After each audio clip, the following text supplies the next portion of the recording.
And one. What's going on, everybody? We're here again, another Wednesday to go over some basic history and world history according to the Bible with y'all. My name again is Aman Allah. To my left, Shahad Amath.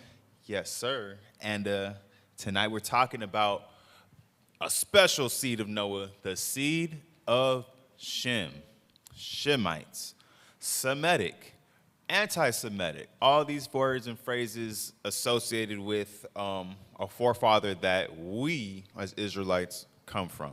But let's get the playback and replays. Let's go to the beginning.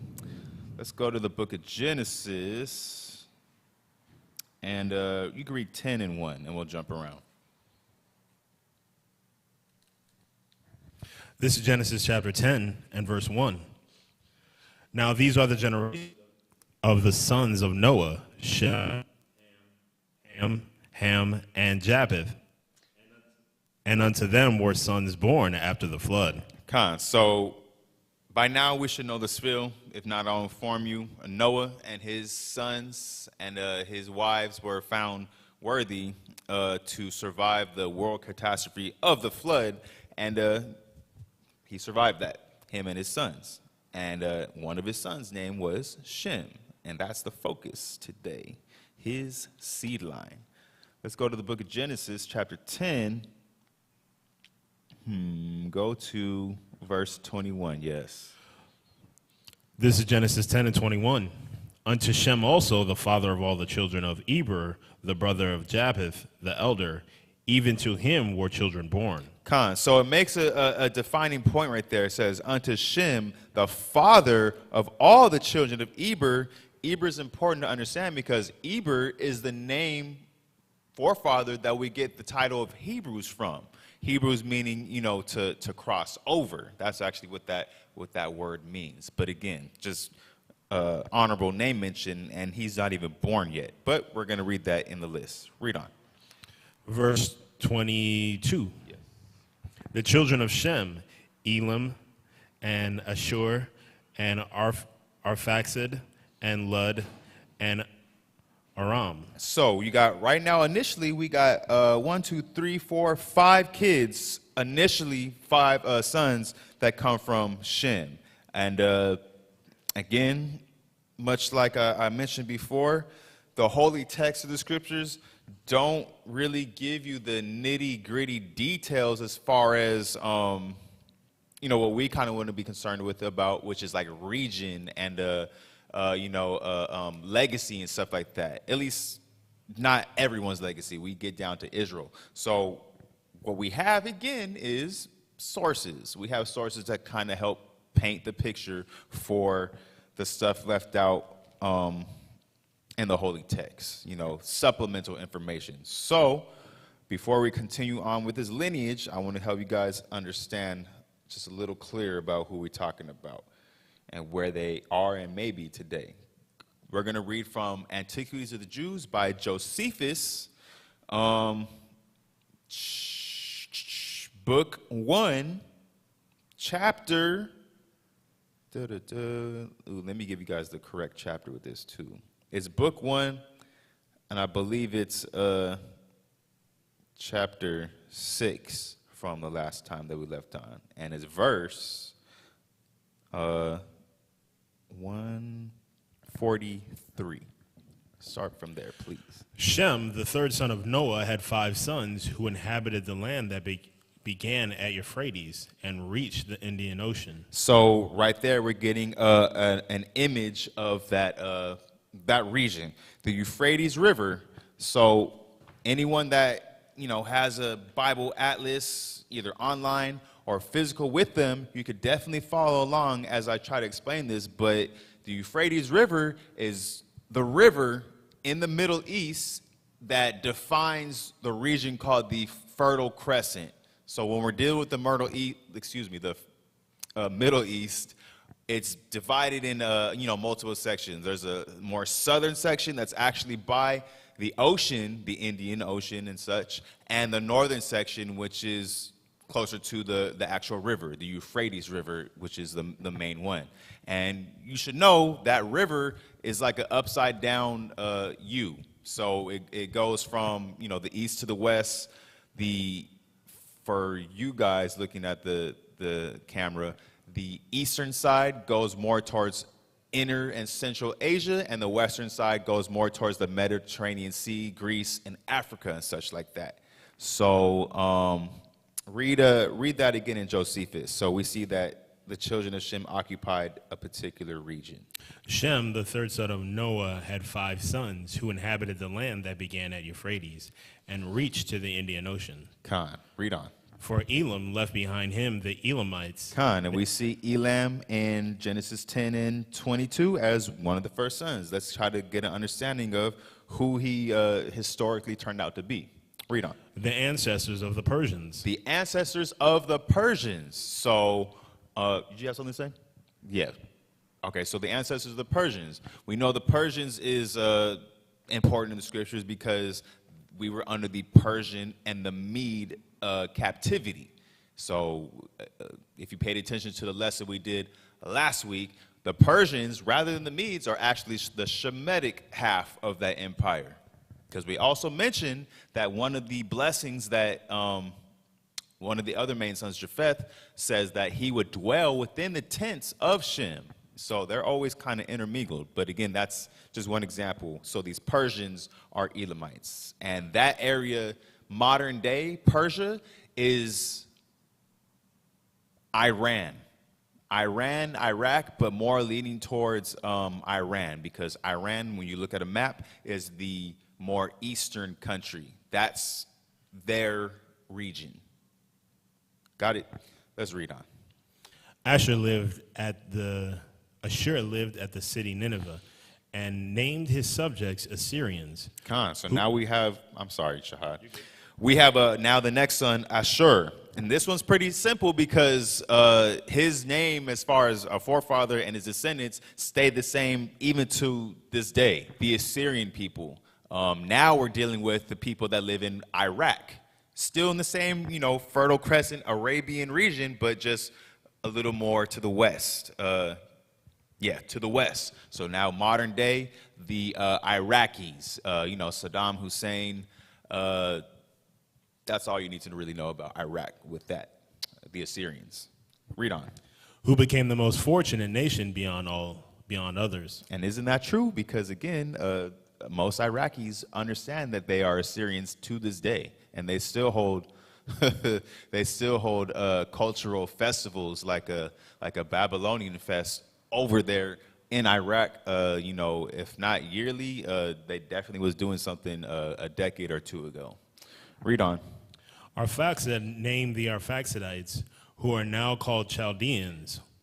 Aram had the Aramites, which the Greeks called Syrians. Khan. So now we see Arphaxad is called the Chaldeans by the Greeks or such. That's important to know because when we read on later in the future, we see that Abraham actually came from the Chaldees, which means that Abraham came from the son of Arphaxad. And we're going to prove that in the scriptures. Go to Genesis 10, and you can start from 22 so we can hear his name.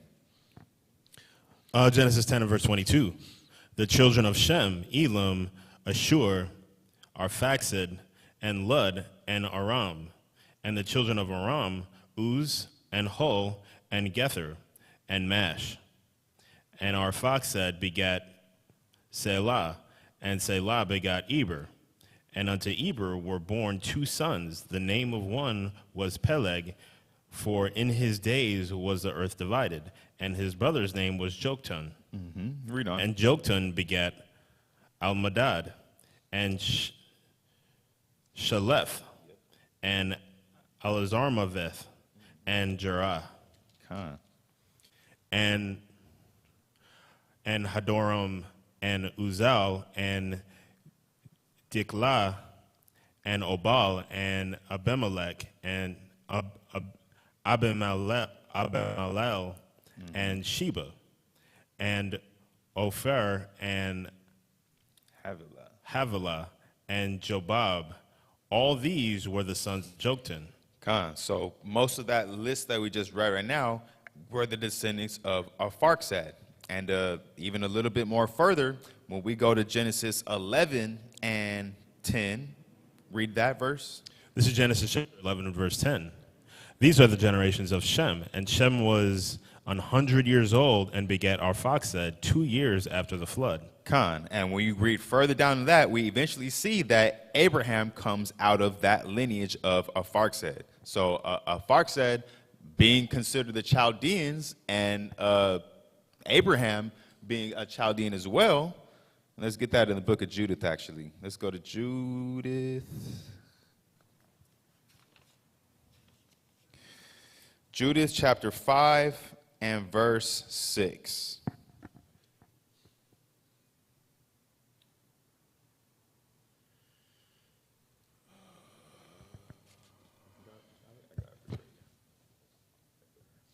This is Judith chapter 5 and verse 6. This people are descendant of the Chaldeans, and they sojourned heretofore in Mesopotamia, because they would not follow the gods of their fathers, which were in the land of Chaldea. Khan. So we know, again, Abraham left that lineage of his people, descending, being a Chaldean. So we're getting, a better understanding of the lineage and the names of such that we read in the scriptures. And the region as well, too. It said Mesopotamia. So Chaldeans were basically a little subgroup that was in Babylon.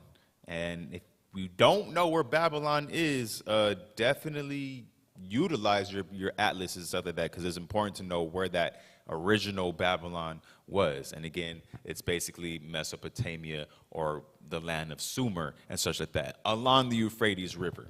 So know that. You can come back to your Josephus account, and you can start from verse 144 again.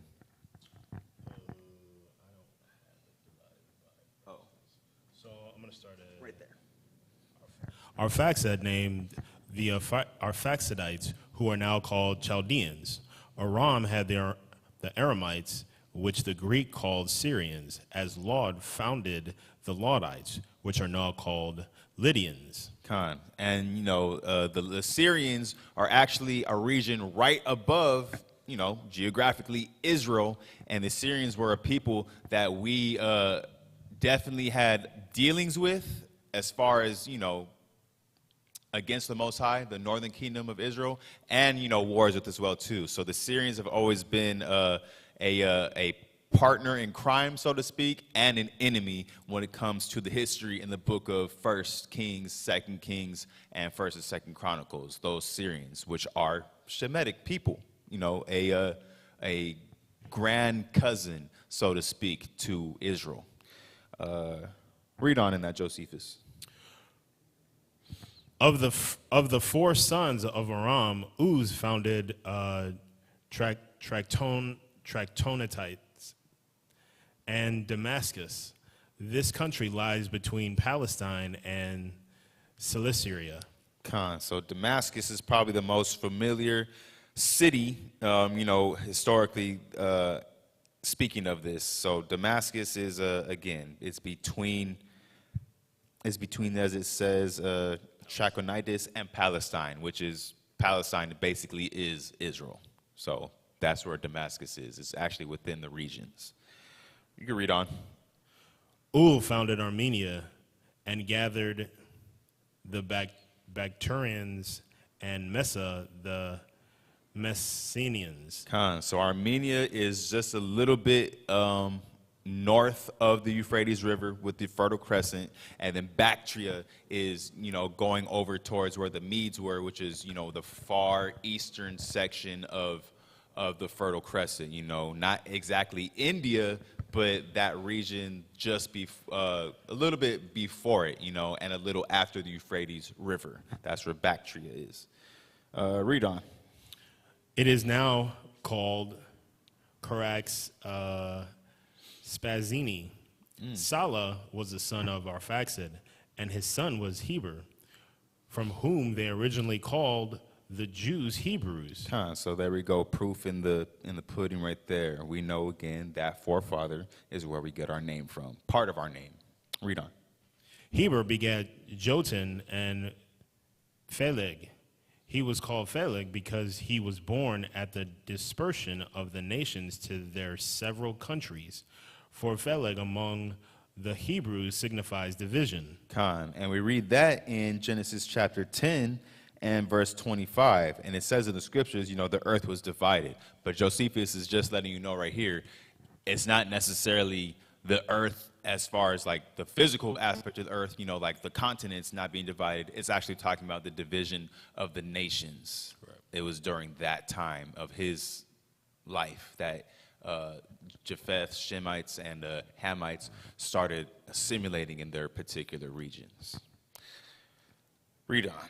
Now Joktan, one of the sons of Eber, had these sons: Elmadad, Saleph, Asarmoth, Jerah, Adoram, Ezel, Dekla, Ebal, Abimael, Sabeus, Ophir, Eulat, and Jobab. These inhabited from Kofan and Indian River, and in part of Asia adjoining to it. And this shall suffice concerning the sons of Shem. Khan. So even right there, we get an idea of the region. That river Kofan is actually not as close to modern day India as you would think, but it's actually where you would think, not where you would know Afghanistan is. So again, it's that region just east of the Euphrates River, but not all the way to where actually India is. It's that place in between. So that is the general boundaries of Shem. And that's not even to say, too, that Shemites don't make up part of, historically, the Indian people. But again, considering that Japheth and Shem, their tents will be drawn together, that's pretty much when we deal with, the East Indian people, such like that. That's their lineage. And you can read the rest of what it says in Josephus. It's not much. That the Jews were called Hebrews? No. The last sentence, so it says, "And this shall suffice." Oh, that's all I have. And this shall suffice concerning the sons of Shem. Khan. So that's all Josephus has to speak of concerning the descendancy of Shem. So, that's what we have first of all here in Genesis. But it does actually, go a little further, because Abraham had a wife and had many kids with that wife, and actually sent them away in the same region as well too, as we're going to find out. So, and these are all Shemitic people as well that are not Israelites. Let's go to Genesis chapter 15 and verse, actually not 15. Genesis 25 and verse 1.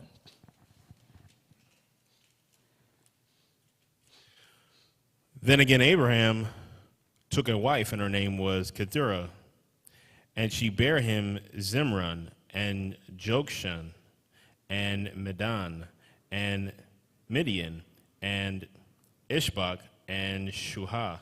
So of the first of these sons, probably if you guys study your Bible, one son that should come up familiar that's important is the one called Midian. So Midian was one of the sons of Abraham that as a people had dealings with Israel on a positive and a negative note. Moses' what do you call it? His father-in-law. Moses' father-in-law, Jethro, his wife's dad, he was a Midianite, a heathen, but it was to the point to where, at least as far as being a Shemite is concerned, he had some knowledge and some wisdom to impart unto Moses to actually help our own people. So that was of his, lineage, dealing with that as a Midianite. Later on in the future, though, when you read in the book of Judges, we actually see that the Midianites, after some generations, become our enemies, and we actually become captives to them. So, we always got to stay in our P's and Q's with any and all of these other nations, whether they're Shemitic or not, because they're not God's chosen people. Yahweh didn't choose many of the physical bloodline, of Abraham, just one, which was his son Isaac, which we haven't even gotten into yet. So, keep reading that in Genesis 25. So I just wanted to point out who Midian was and where he stayed. Verse 3, and Jokshan begat Sheba and Dedan, and the sons of Dedan were Ashurim and Letushim and Leomim, and sons of Medan, Ephah and Epher, and Hanak, and Abida, and Eldah. All these were the children of Keturah. Yes, sir. And Abraham gave all that he had unto Isaac. But unto the sons of the concubines which Abraham had, Abraham gave gifts and sent them away from Isaac his son, while he yet lived eastward unto the east country. So now we see, that Shemitic pool and genealogy line, it starts to increase even more than what initially came with the elder forefathers. So Abraham sends his, illegitimate is not the right word, but Abraham sends his unfavored kids eastward, more towards, the Arabian desert and, the Fertile Crescent and all such like that. So that's, those are lineages of Shemitic people to consider as well. And then the most famous of all of Abraham's unfavored kids is actually Ishmael. And we actually get his lineage right here too. Go to verse 12 in chapter 25. This is Genesis 25 and verse 12.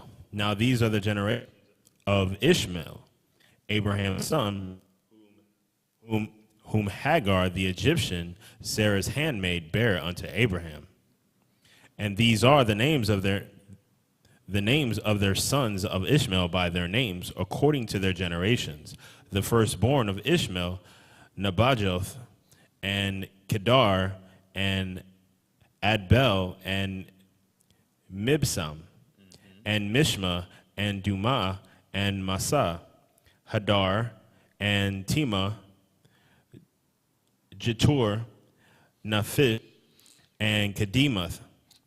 So each of those sons, 12 of them that Ishmael eventually end up having, a couple of them are mainstay names when you read, in the prophecies in the Bible, in judgments against certain cities, against certain nations, you see names like Tema and Dedan still being mentioned as, the peoples of the desert, and of Arabia that the Most High will be having, judgments on, because again, anytime that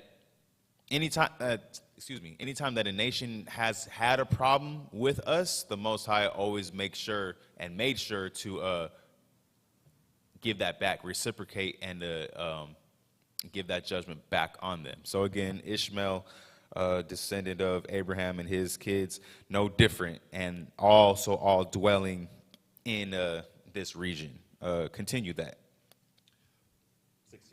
Verse 16, these are the sons of Ishmael, and these are their names by their towns and by their castles, 12 princes according to their nations. And these are the years of the life of Ishmael, 137 years. And he gave up the ghost and died, and was gathered unto his people. And they dwelt from Havilah unto Shur, that is before Egypt, as thou goest towards Assyria. And he died in the presence of all his brethren. So it literally tells you that these Ishmaelites, or type of Arab, eventually as they would come to be, would dwell from basically west, where Egypt is, all the way to where Assyria is, and the land of Havilah. So again, the whole Arabian Peninsula is full of many of these different types of Shemitic peoples as well. And probably the last one that the scriptures will mention too is actually our mortal enemy. Believe it or not, this man is also a Shemitic descendant, and will definitely use that as a talking point against us to make us seem as we're anti-Semitic. And, you know, his name as Esau, the red man. Let's get to the book of Genesis. I want to get his genealogy too. Genesis 36 and verse 1.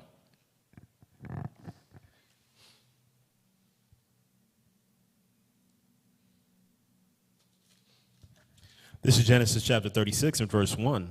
Now there are generations of Esau, who is Edom. Yes. Esau took his wives of the daughters of Canaan, Adah, the daughter of Elon, and the Hittite, and Aholibamath, the daughter of Anah, the daughter of Zibeon, the Hivite, and Bashemath, Ishmael's daughter, sister of Nebajoth.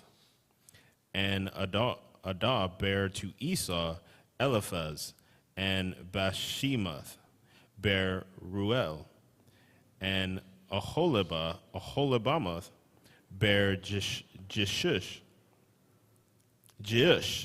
and Jehalam, and Korah. These are the sons of Esau, which were born unto him in the land of Canaan. And then just read verse 8, and we could see where his section is in the Fertile Crescent, Middle East. This is Genesis 36 and verse 8. Thus dwelt Esau in Mount Seir. Esau is Edom. So again, our arch enemy, arch rival Esau, also a Shemite, and again, playing the whole you're anti-Semitic, card against a Semitic people. So it doesn't make sense, but then it makes sense when you know who he is. But it's like, really, at the end of the day, I mean, what are you going to do about it? The Most High doesn't like you. So we're going to keep being against you, especially until the right time when eventually y'all are going to get destroyed by us. So they can feel however they feel about that. We just got to keep moving wisely about it, though, because they're in the authority and power. All right, so let's go back to Genesis 10, and let's go to another source real quick, BibleAtlas.com, and this little website, actually will give you some more. We're not going to read most of it, but I just want to prove what historians and sources do say about the peoples that inhabit the Fertile Crescent. So if it hasn't dawned on you, Arabia, the Fertile Crescent, is basically the homeland of the Shemitic and Semitic peoples, many of them. Yes, you can read right there. So this is from BibleAtlas.org, subtitle Arabians. And this is number 3, South Arabian tribes. The southern Arabs claim to be the descendants from ancestor called Qahtan, son of Eber, son of Shalik, son of Arphaxad, son of Shem, son of Noah. Qahtan is undoubtedly the biblical Joktan, Genesis 10 and 26. You could pause right there. So right now it's telling about the divisions of the Middle East. So it said the southern Arabian tribes, so the most southernmost part of Arabia, close to the ocean, historically has been inhabited by the Shemitic people that came, up in the lineage from Shem. So, not the Ishmaelites, not the sons of Keturah, just plain old, old forefather Shemites, is saying occupy the lower part of the Arabian Peninsula. So let's go to number 4, migration of the tribes. Many of the most illustrious tribes are descended from Qahtan, and some of them still survive. Mm-hmm. A constant stream of migration went on toward the north. Thus, the tribe of Jurham left the Yemen on account of drought and settled in Hejaz and Telmah, for which they drove out the Amalekites and were in turn driven out by Kodara, another Canaanite tribe.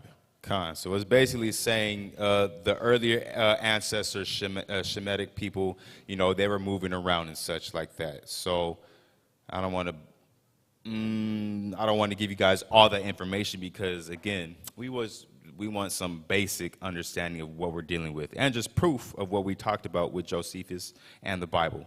So let's go to subheader number 5 a little bit further down. So understanding basically that these tribes were moving around and such. North Arabian tribes. Among the Arabs, Ishmael holds the place occupied by Isaac in the Hebrew tradition. It was to the valley, afterward the site of the town of Mecca, that Abraham conducted Hagar and her son, and that Ishmael grew up and became the father of a great nation. The locality is full of spots connected by tradition with his life history. The ground where Hagar searched for water, the well Zimzim, of which Gabriel showed her the place, the Mount Tabir, where Abraham would have sacrificed his son Ishmael, and the graves of Hagar and Ishmael. Khan, you can pause right there too. So basically saying the northern aspect of the Fertile Crescent and Arabia was where more so Ishmaelites dwelled. You know, you should be definitely looking at your map as we talk about these things, because otherwise it might not make sense if you haven't looked at these things. You know, you can't paint the picture. You can go to title number 6. You read the other tribes. Yes. There are 1 or 2 other branches which are not included in the above classification. Such are the Nabateans, Nebaioth, and the descendants of Esau and Keturah. The Nabateans are not generally reckoned among the Arabian tribes. They were an Armenian stock, the indigenous inhabitants of Mesopotamia, and spoke not Arabic, but Aramaic. They founded a kingdom in Arabia, of which the capital was Persia. This was the most famous of their colonies, and it endured at first in alliance with the Romans and later in subjection of them for 500 years, from the 2nd century BC to the 3rd century AD. You could just read the very last sentence in that paragraph. Among the tribes descended from Keturah are Jokshan and Midian, Sheba and Dedan. So all these intermixed tribes that the Bible scripturally talks about, that you can also read about from Josephus and sources like BibleAtlas.com. That's pretty much, you know, all we're going to speak about with that. So let's get to actually, you know, the main point of all this too is actually us as a people, Israel. Because again, we know we come from Abraham, but we just want to go over the scriptures that prove and say that. I want to get you to the book of Genesis. Not that blessing, but Genesis chapter 15. And you can start at verse 8. This is Genesis chapter 15 and verse 8. And he said, Lord God, whereby shall I know that I shall inherit it? And he said unto them, take me an heifer of 3 years old, and a she-goat of 3 years old, and a ram of 3 years old, and a turtle dove, and a young pigeon. Pause right there. My bad. That's too much information y'all need to know. Go to 18 and verse 17 in Genesis. This is what I want you guys to know. Chapter 18 and verse 17. And the Lord said, shall I hide from Abraham that thing which I do, seeing that Abraham shall surely become a great and mighty nation, and all the nations of the earth shall be blessed in him? For I know him, that he will command his children and his household after him, and they shall keep the way of the Lord to do justice and judgment, that the Lord may bring up Abraham that which he hath spoken of him. Con. And now go to Genesis 17 and verse 20. And that covenant, that promise of keeping the ways of the Most High was promised to a particular son, a Shemitic son, who was Isaac. This is Genesis chapter 17 and verse 20. And as for Ishmael, I have heard thee. Behold, I have blessed him, and will make him fruitful, and will multiply him exceedingly. 12 princes shall he beget, and I will make him a great nation. But my covenant will I establish with Isaac, which Sarah shall bear unto thee at this time in the next year. Con. That is the child of the promise, that would come to be, is Isaac. And then Isaac's lineage after that, who we know to be Jacob. We can know that to be Jacob. And we can get that right here in the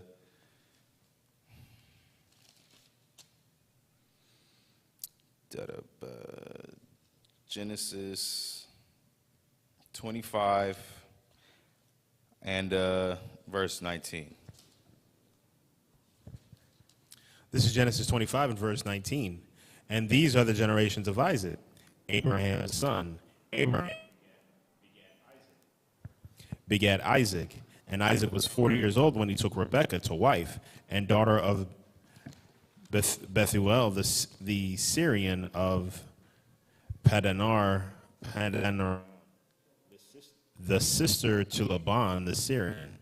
And Isaac entreated the Lord for his wife,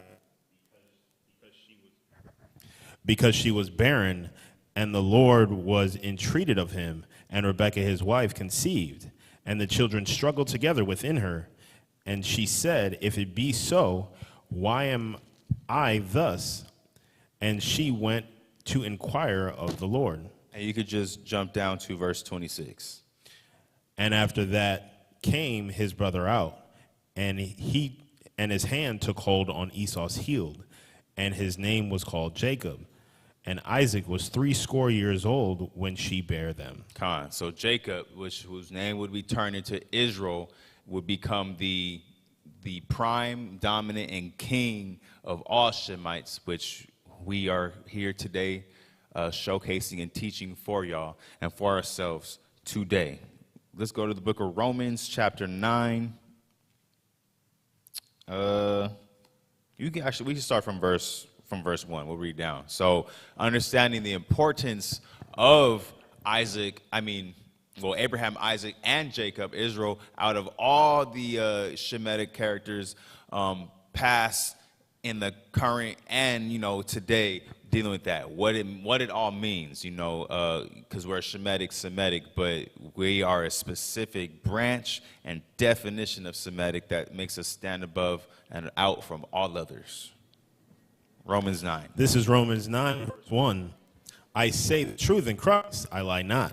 My conscience also bearing me witness in the Holy Ghost, that I have great heaviness and continual sorrow in my heart.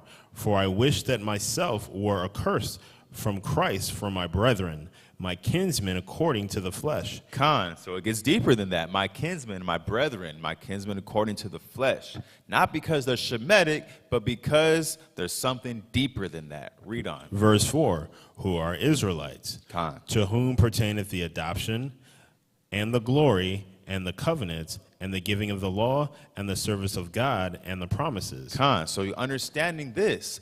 Even though Shem was the desired lineage of God from Noah, out of all of Shem's initial sons and all their sons that they had and kids, there is even only one of them that the Most High would eventually choose sifting through. So it's like Shem gets the honorable mention, but Shem himself doesn't get or rather, some of the other Shemitic descendants, they don't get the same prize that we do as the chosen descendant. Read on. Verse 5, who are the fathers, and of whom, as concerning the flesh, Christ came, who is over all, God bless forever. Amen. Read on. Not as though the word of God hath taken none effect, For they are not all Israel, which are of Israel. So even beyond the scope of this lesson, but even within the chosen seed of Israel, not even all of them are operating in a way that's favorable or chosen to be by the Most High God, unless they choose to want to change up. But the statement still stands. Some people don't want to switch up according to their predestination and, what they're supposed to be and meant to be. That's what that's saying. Read on.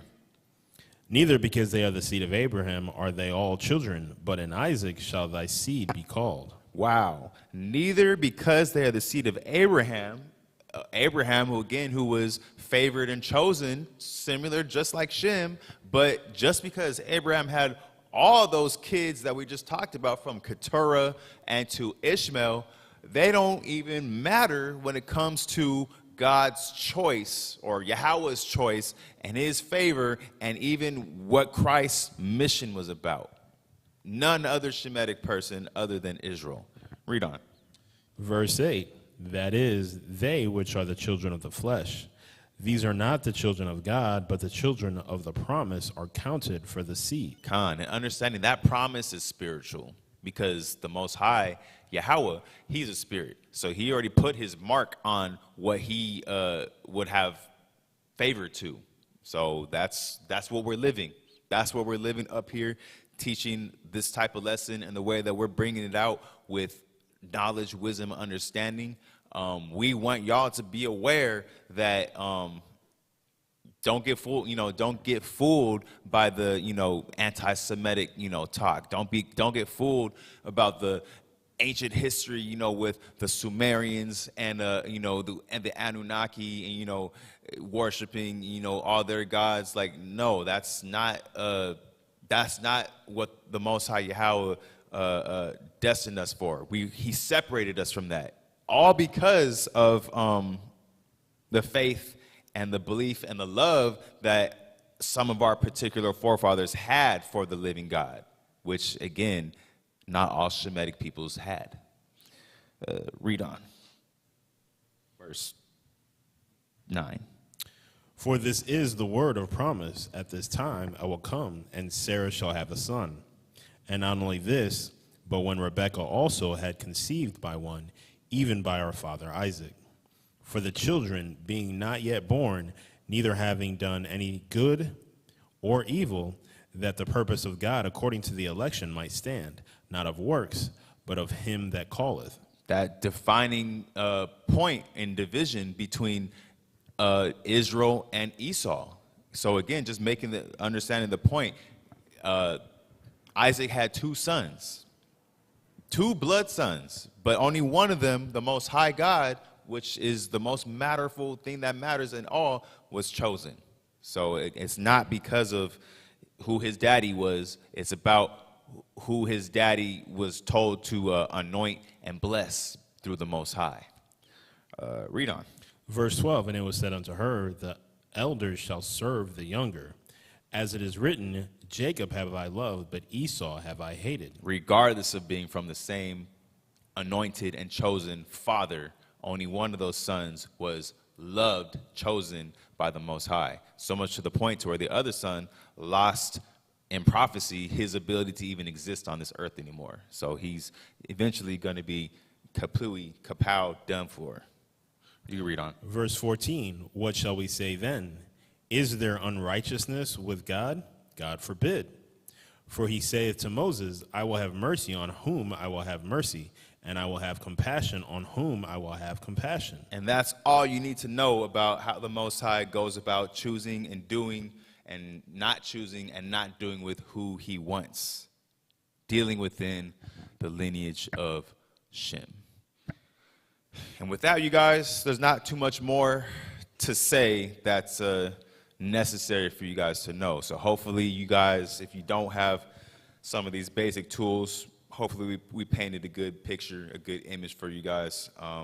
We are Shemitic Israelites. We are Shemitic, Hebrew, Jacob, Isaac, Abraham Israelites. But again, all that, how do you say, boils down to, I'm going to say boils down. All that boils down to one fine grade, tried in the fire diamond, which is our people. And with that, you guys, I'm going to say goodnight unless Shahad wants to say something. Shalom. Goodness.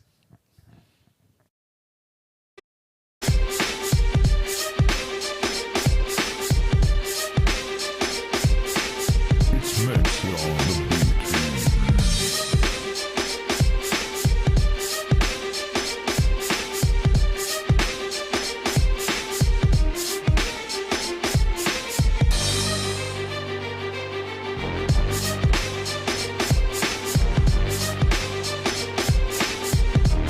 This is Mixed Production.